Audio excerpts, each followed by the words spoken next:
अथ रुद्राष्टकम् नमामि समीसान् निर्वाणरूपम् विभुं व्यापकम् ब्रह्मवेदस्वरूपम् निजं निर्गुणं निर्विकल्पं निरीहं चिदाकाशमाकाशवासं भजेऽहम् निराकारमोङ्कारमूलं तुरीयं गिराज्ञानगोतीतमीशं गिरीशं करालं महाकालं कृपालं गुणागारसंसारपारं नतोऽहम् तुषाराद्रिशङ्काश गौरं गभीरं मनोभूतकोटिप्रभाश्रीशरीरं स्फुरन्मौलिकल्लोलिनी चारुगङ्गा लसद्बालपालिन्दुकण्ठे भुजङ्गा जगत्कुण्डलं भ्रो सुनेत्रं विशालं प्रसन्नाननं नीलकण्ठं दयालं मृगाधीशचर्माभरं मुण्डमालं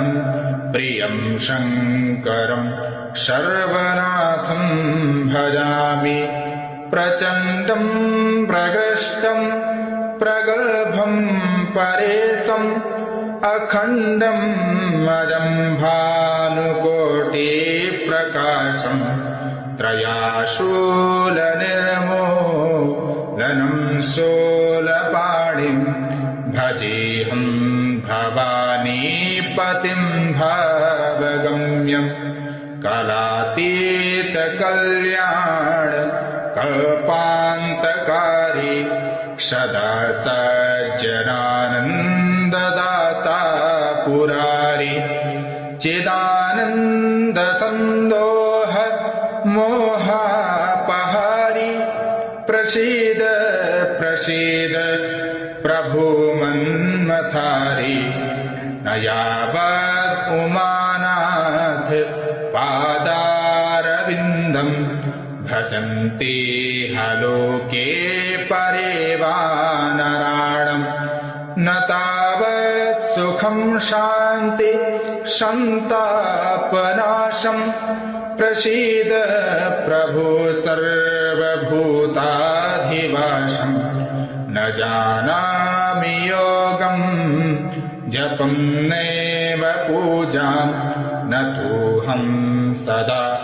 सर्वदा सम्भुतोऽभ्यं